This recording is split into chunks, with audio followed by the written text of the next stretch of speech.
ಮತ್ತು ನಿಮ್ಮೆಲ್ಲರ ಆತ್ಮಸ್ಥೈರ್ಯ, ಶಕ್ತಿ, ಶಾಂತಿ, ನೆಮ್ಮದಿ, ಆದಿ, ಧೈರ್ಯ, ದಾರ್ಯ ಆಗಿರ್ತಕ್ಕಂಥ ಪತ್ರಿಕೆಯವರು ಕೂಡ ನಮಸ್ಕರಿಸುತ್ತಾ, ಹಾಗೂ ಉಜ್ವಲ ಅವರೇ, ಲಕ್ಷ್ಮೀ ಅಮ್ಮ ಅವರೇ, ಗೀತಾ ಅಮ್ಮವರೇ, ಆಮೇಲೆ ಹೆಸರಿನಲ್ಲೇ ಸೂರ್ಯ ಅಂತ ಇಟ್ಕೊಂಡ್ಬಿಟ್ಟಾರು. ಆ ಸೂರ್ಯ ಅಲ್ಲೆಲ್ಲ ಬೆಳ್ಕೊಟ್ಟಿದ್ರೆ ಈ ಸೂರ್ಯ ನಿಮ್ಮ ಒಂದು ಜ್ಞಾನ, ನಿಮ್ಮ ಒಂದು ತೇಜಸ್ಸು, ನಿಮ್ಮ ಒಂದು ಚೈತನ್ಯ ಬೆಳಗ್ಲಂತ ಸತತವಾಗಿ 21 ವರ್ಷದಿಂದ ಶ್ರಮ ವಹಿಸ್ತಾ ಇದ್ದಾರೆ.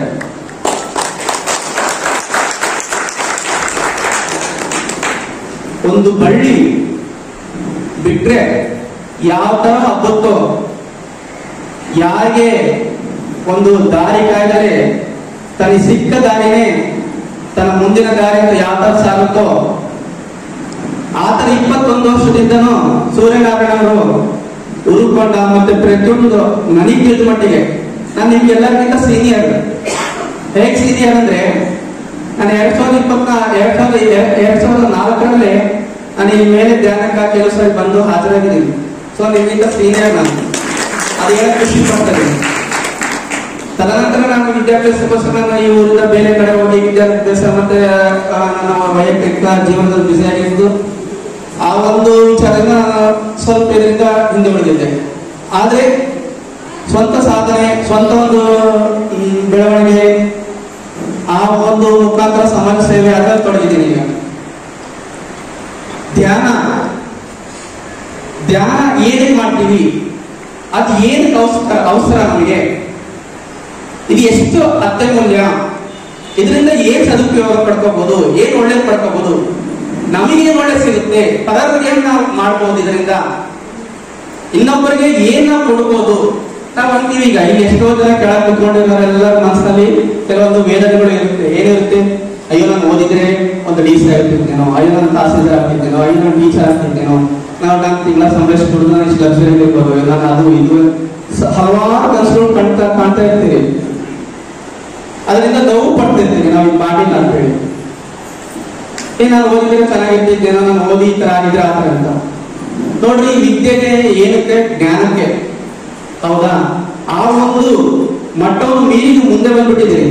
ಸೊ ಆ ವೇದಿ ಯಾವ ಜೀವನದಲ್ಲೇ ನಿಮಗೊಂದು ಏನ್ ಕಣ್ಮುಂದೆ ಏನಿದೆ, ಧ್ಯಾನ. ಆ ಧ್ಯಾನವನ್ನು ಸತತವಾಗಿ ಮತ್ತು ಸರಿಯಾದ ರೀತಿ ಮಾಡಿ ನಿಮ್ಮ ಒಂದು ಜ್ಞಾನವನ್ನು ಬೆಳೆಸ್ಕೊಳ್ಳೋದ್ರಿಂದ ಸಮಾಜದಲ್ಲಿ ಏನೆಲ್ಲ ಒಂದು ಸಾಧನೆ ಮಾಡಬಹುದು ಅನ್ನೋಂತ ಇಲ್ಲಿ ಸಾಕಷ್ಟು ಉದಾಹರಣೆಗಳಿದ್ದಾವೆ, ಹೌದಾ? ಈಗ ನಿಮ್ಮ ಜಿಲ್ಲೆಯ ಉಸ್ತುವಾರಿ ಮಿನಿಸ್ಟರ್ ಕೂಡ ಅವರ ಸತತ ಧ್ಯಾನ ಅದು ಅಂತ ಎಲ್ಲ ಕಣ್ಣಾರೆ ನೋಡಿದ್ರಿ, ಮತ್ತು ಸ್ವಾಮೀಜಿಯವರು ಮತ್ತೆ ಎಲ್ಲಾರು ಬಾಯಲ್ಲಿ ಕೇಳಿದ್ರಿ, ಹೌದಾ? ಭಗವಂತ ಪ್ರತಿಯೊಬ್ಬರಲ್ಲಿ ಒಂದು ಶಕ್ತಿ ಕೊಟ್ಟಿರ್ತಾರೆ, ಒಂದು ಶಕ್ತಿ ತುಂಬಿರ್ತಾರೆ, ಒಂದು ಕಲೆ ತುಂಬಿರ್ತಾರೆ, ಹೌದಾ? ಆ ಕಲೆಯನ್ನು ನೀವು ಎಲ್ಲಿ ಈ ಒಂದು ವೇದನೆಗಳಲ್ಲಿ, ಈ ಒಂದು ದುಃಖದಲ್ಲಿ ಬಿದ್ದು ಅಲ್ಲೇ ಆ ಒಂದು ಕನಸುಗಳನ್ನ ಒಂದು ನಾಶ ಮಾಡದಲೆ ಈ ಒಂದು ಧ್ಯಾನದ ಮುಖಾಂತರ, ಈ ಒಂದು ಸನ್ಮಾರ್ಗದ ಮುಖಾಂತರ ಸತತವಾಗಿ ಧ್ಯಾನ ಮಾಡೋದ್ರಿಂದ ಆ ಒಂದು ಕಲೆ, ಆ ಒಂದು ಶಕ್ತಿ, ಆ ಒಂದು ಗುಣ, ಆ ಒಂದು ಬದ್ಧತೆಗಳು, ಕ್ರಮಬದ್ಧತೆಗಳು ನಿಮ್ಮಲ್ಲಿ ಮೈಗೂಡಿ ನೀವು ಸಮಾಜಕ್ಕೆ ಏನಾರ ಒಂದು ಕೊಡುಗೆ ಕೊಡ್ಲೇಬಹುದು, ಹೌದಾ? ಓದಕ್ಕೆ ಎಲ್ಲರೂ ಕೊಡ್ಬೇಕಂತೇನಿಲ್ಲ. ಇದನ್ನ ನೀವು ನಿಜವಾದ ತಲೆಯಲ್ಲಿ ರೂಢಿಸ್ಕೊಂಡು ಕ್ರಮಬದ್ಧವಾಗಿ ಶಿಸ್ತಿನ ಮಾಡ್ಬೇಕಂತ ಸ್ವಾಮಿ ಹೇಳಿದ್ರು. ಅವರೆಲ್ಲ ಅದೇ ಹೇಳ್ತಿದ್ರ. ನೋಡ್ರಿ, ನಮ್ ಭೂಮಿ ತಾಯಿ ಬೇಸಿಗೆ ಎಷ್ಟು ಬೆಂದ್ಬಿಟ್ಟಿರ್ತಾಳ. ತಾವೇಗಂದರೆ ಸಕಲ ಜಲಚರಗಳು ಮತ್ತು ಪ್ರಾಣಿ ಪಕ್ಷಿಗಳು, ಗಿಡ ಮರಗಳು ಎಲ್ಲ ಬೆಂದು ಕಾಯ್ತಿರ್ತಾವ. ಏನು ಕಾಯ್ತಿರ್ತಾವ? ಒಂದು ಹನಿ ಮಳೆ ಬಿದ್ದರೆ ಸಾಕು, ನಾನು ಪರಿಶುದ್ಧವಾಗಿ ಬರ್ತೀನಿ, ನನ್ನಲ್ಲಿರೋ ಸಮಸ್ಯೆಗಳು ಹೊರಗೆ ಹಾಕ್ಬಿಡ್ತೀನಿ, ನನ್ನಲ್ಲಿರೋ ಒಂದು ಕಷ್ಟಗಳು ನಾನು ಹೊರಗಡೆ ಬರ್ತೀನೇನೋ ಅಂತ ಭೂಮಿ ತಾಯಿ ಕಾಯ್ತಿರ್ತಾಳ. ಅದೇ ಒಂದು ಮಳೆಗೆ ಸಕಲ ಚಾತ್ರ ನಿಮ್ಮಿಂದ ಹಿಡಿದು ಪ್ರತಿಯೊಬ್ಬರು ಕಾಯ್ತಿರ್ತಾರ. ಒಂದನಿ ತುಂತುರು ಮಳೆ ಬಿತ್ತಂದ್ಕೊಳ್ಳೆ ಸ್ವರ್ಗ ಕಾಣ್ತೇನೋ, ಹೌದಲ್ಲ? ಮಳೆ ಬರ್ಲಿಕ್ಕೆ ಎಷ್ಟು ಖುಷಿ ಪಡ್ತೀವಿ ನೀವೆಲ್ಲ, ಹೌದಾ? ಆ ವಾಸನೆ ಆಗ್ಲಿ, ಆ ಒಂದು ದಿನ ಆಗ್ಲಿ ಅದ್ರಲ್ಲಿ ನೆನಿಬೇಕು. ಅದೇ ತರ ನಾವು ಕೂಡ ನಮ್ಮ ಶರೀರ ಕೂಡ, ನಮ್ಮ ಮೇಧಸ್ಸು, ಮೈಂಡ್ ಪ್ರತಿಯೊಂದು ದಿನನಿತ್ಯ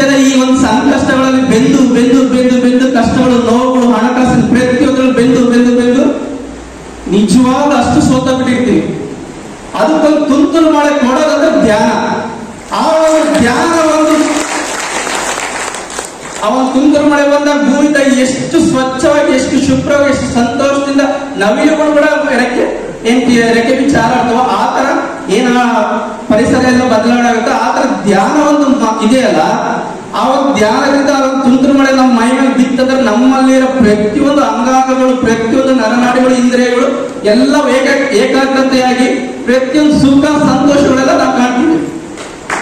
ನಿಮ್ಮ ಮಾಸ್ಟರ್ ಈಗ ಸೂರ್ಯನಾರಾಯಣ ಶ್ರೀರಾಮ್ಲವರು ವಾಕ್ಶುದ್ಧಿ ಇದೆ, ಆಮೇಲೆ ಅವ್ರು ಅಂದ್ಕೊಂಡಿದ್ದೆಲ್ಲ ಸಿದ್ಧಿ ಆಗುತ್ತೆ ಅಂತ. ಕಾರಣ ಏನು? ನೀವು ಬರ್ತಿರಲ್ಲ, ಅದೇ ಕಾರಣ. ಇಲ್ಲೆಲ್ಲ ಸಾಧಕರಿದ್ದಾರಲ್ಲ, ಅವರೆಲ್ಲರ ಕಾರಣ ಅದೇ ಮಾರ್ಗನ ಅವರು ಇದ್ದಾರೆ. ಆ ಶ್ರೀರಾಮ್ತಾರೆ, ನೀವೆಲ್ಲರೂ ಶ್ರೀರಾಮ್ ಆಗ್ಬೋದು. ಪ್ರಯತ್ನ ಮಾಡಿ ಅಷ್ಟೇ, ಸತತ ಪ್ರಯತ್ನ ಮಾಡಿ, ಅದೇ ಆಗುತ್ತೆ. ಯಾವ ಕನಸುಗಳನ್ನ ಚೂಟಾಕ್ಬೇಡ್ರಿ. ಹೌದಾ, ನಾನು ಓದಿಲ್ಲ, ನಾನು ಹಂಗಾರೆ, ನಾನು ಹಿಂಗೆ ತವರ ಮನೆಗೆ ನಿಂತಿದ್ದೆ, ಗಂಡ ಮನೆ ಹಿಂಗ್ ಬಂದೆ, ನಾವು ದುಡಿಲಿಲ್ಲ, ನಮ್ಗೆ ಎಲ್ಲಾ ಸಿರಿತನ ಕೊಡೋದು ಧ್ಯಾನದ ಮುಖಾಂತರ. ಆ ತುಂತುರು ಮಳೆಗೆ ನಿಜವಾಗ್ಲೂ ಹೋರಾಟ ಮಾಡ್ರಿ. ಆ ಹೋರಾಟ ಮಾಡಿದ್ದು ಅಲ್ಲೊಬ್ರು ಎಕ್ಸಾಂಪಲ್ ಇದ್ದಾರೆ. ನಾನು 2004 ನೋಡಿದ್ದೀನಿ ನಾನು ಅವ್ರಿಗೆ ಇಲ್ಲಿ ಬೇರೆ ಅದ ಬಂದು ಧ್ಯಾನ 15 ಮಿನಿಟ್ಸ್ ಎಲ್ಲ ಕುತ್ಕೊಂಡು ಹೋಗ್ತಿದ್ದೆ, ಬಟ್ ಸೈಲೆಂಟ್ ಗೆ. ಹೌದಾ, ಶ್ವಾಸದ ಮೇಲೆ ಧ್ಯಾಸ. ಹೌದಾ, ಶ್ವಾಸ ಅಂದ್ರೆ ಏನು? ಎಲ್ಲರ ಹೇಳ್ತಾರ ಪ್ರಾಣ, ಜೀವ. ಹೌದಾ, ಅದೇ ಇಲ್ಲ ಅಂದ್ರೆ ಅದಕ್ಕೆ ಬೆಲೆ ಇಲ್ಲ. ಶರೀರಕ್ಕ ಸತ್ಮೇಲೆ ಏನಂತಾರ, ಇರೋವಾಗ ಅಕ್ಕ ಬಂದು, ಅಮ್ಮ ಬಂದು, ಅಣ್ಣ ಬಂದ, ಆ ತಮ್ಮ ಬಂದ ಅಂತಾರ. ಆ ಶ್ವಾಸ ಹೋದ್ಮೇಲೆ ಎತ್ತಾಕ್ರಪ್ಪ ಫಸ್ಟ್ ಅಂತಾರ.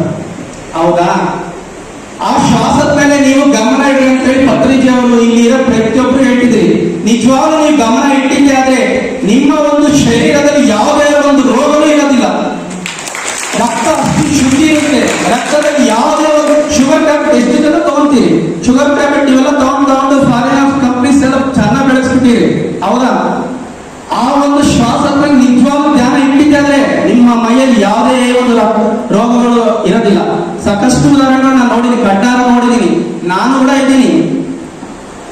ಆಮೇಲೆ ರಕ್ತದಲ್ಲಿ ಯಾವುದೇ ಒಂದು ಒತ್ತಡಗಳು ಇರೋದಿಲ್ಲ. ರಕ್ತ ಅಷ್ಟು ಶುದ್ಧ ಇರುತ್ತೆ, ಅಷ್ಟು ಪರಿಶುದ್ಧ ಇರುತ್ತೆ. ರಕ್ತ ಅಷ್ಟು ಪರಿಶುದ್ಧವಾಗೋದ್ರಿಂದ ಮುಖದಲ್ಲಿ ಕಾಂತಿ ಬರುತ್ತೆ, ಹೊಳಪು ಬರುತ್ತೆ. ಆಮೇಲೆ ಮನಸ್ಸಲ್ಲಿ ಒಂದು ಲವಲವಿಕೆ, ಚೈತನ್ಯ ಹೆಚ್ಚು ಬೆಳೆಯುತ್ತೆ. ಸುಸ್ತು, ಆಲಸ್ಯ, ಏನು ನಿದ್ದೆ ಮಾಡೋಕೆ ಇಲ್ಲ ಎಷ್ಟು ಜನ ಆಕಳಿಸ್ತಿದ್ರು, ಅವು ಯಾವ್ದು ಇರೋದೇ ಇಲ್ಲ. ನಿಜ ಧ್ಯಾನದಿಂದ ಶ್ವಾಸದ ಮೇಲೆ ಗಮನ ಇಟ್ಟಂದ್ರೆ ಇದೆಲ್ಲ ನಾವು ಸಾಧನೆ ಮಾಡಬಹುದು.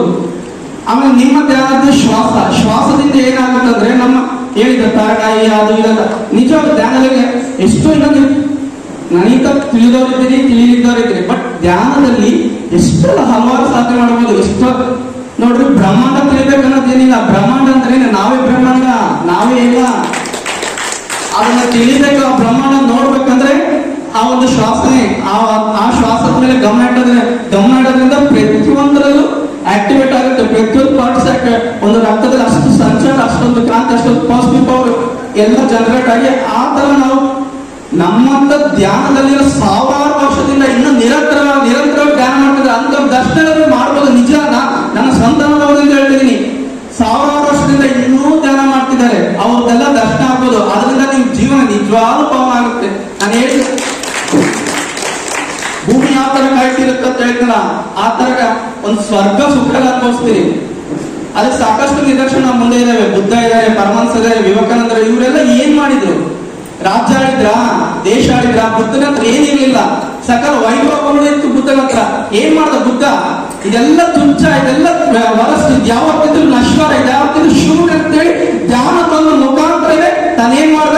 ಇಡೀ ವಿಶ್ವವನ್ನೇ ಏನು ದರ್ಶನ ಮಾಡ ತಾನು ಕುಂತ ಸ್ಥಳದಿಂದ.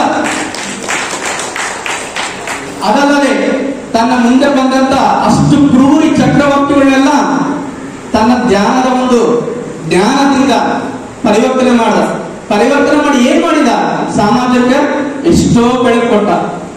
ಇವತ್ತು ನೀವೆಲ್ಲ ನೋಡಿದ್ರೆ ಏನ್ ತಗೋತೀವಿ? ಫಸ್ಟ್ ಬುದ್ಧಂದೇನೋ ತಗೊಂಡ್ರೆ ನಮ್ಗೆ ಚೆನ್ನಾಗಿರುತ್ತಪ್ಪ. ಹೌದಾ? ಕಾರಣ ಅದೇ ಒಂದು ಧ್ಯಾನ, ಶ್ವಾಸ, ಜ್ಞಾನ.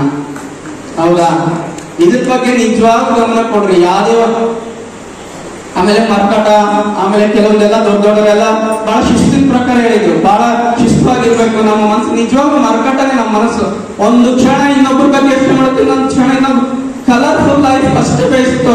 ನಿಜವಾದ ಕಲರ್ಫುಲ್ ಲೈಫ್ ಇವರೆಲ್ಲ ನಿರಂತರವಾಗಿ ನೀವು ಕೊಡಕ್ ಹಾಕಿದಾರೆ. ಅದನ್ನ ನಿಜವಾದ ಸದುಪಯೋಗ ಪಡ್ಕೊಂಡು ಸಮಾಜಕ್ಕೆ ನಿಜವಾದ ಒಳ್ಳೆ ಮಾರ್ಗದರ್ಶನ ಕೊಡಿ. ಆಮೇಲೆ ಸಾಕಷ್ಟು ಜನ ದಾರ್ಶನಿಕರು, ನಿಮಗೆ ಕಾಯ್ತಿದ್ರು. ಮೋಕ್ಷ, ಮುಕ್ತಿ.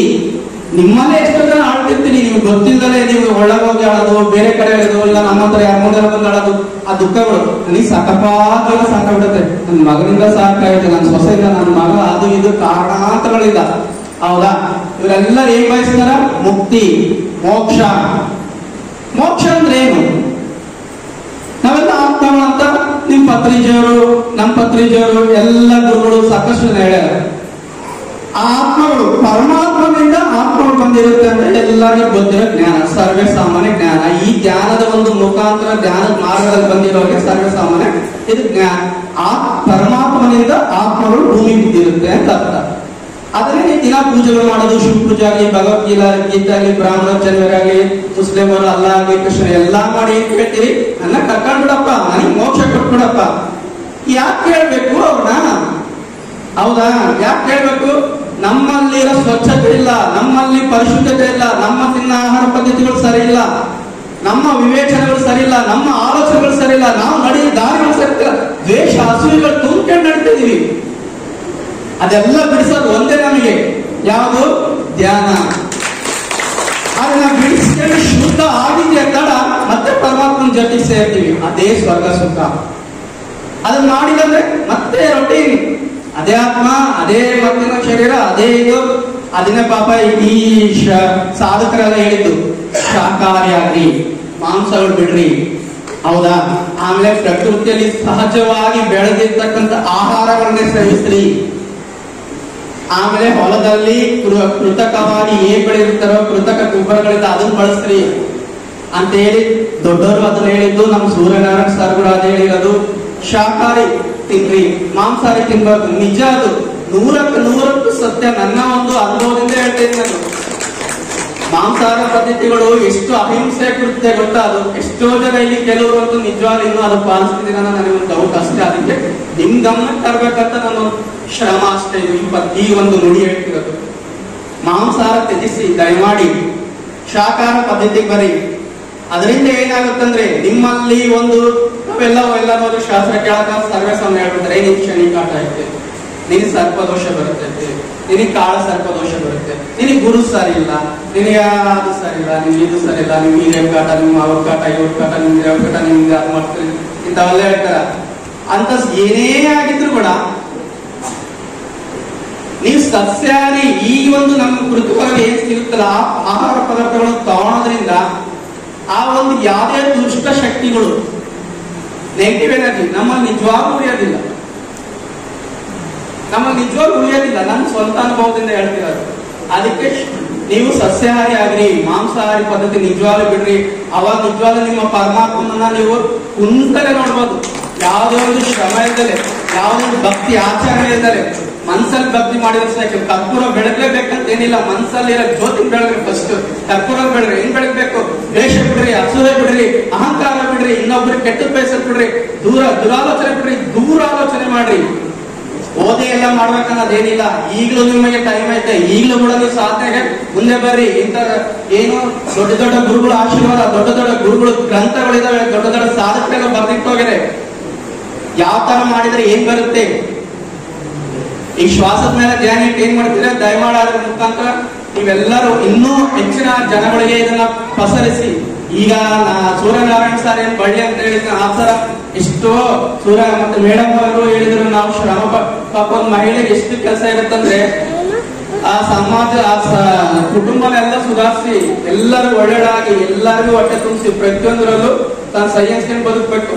ಅದ್ರಲ್ಲೂ ಮತ್ತೆ ಬಿಡಿ ವೇಳೆ ಮಾಡ್ಬಿಟ್ಟು ಇವರು ಶಾಲಾ ಕಾಲೇಜುಗಳು ಮತ್ತೆ ತರಗತಿಗಳಿಗೆಲ್ಲ ಹೋಗಿ ತಮ್ಮ ಒಂದು ಧ್ಯಾನದ ಮುಖಾಂತರ ಅನಿಸ್ತಾ ಇದ್ದಾರೆ ಅಂದ್ರೆ ಅವ್ರಿಗೆ ನಿಜವಾಗ್ಲೂ ಧನ್ಯವಾದಗಳು. ಆಮೇಲೆ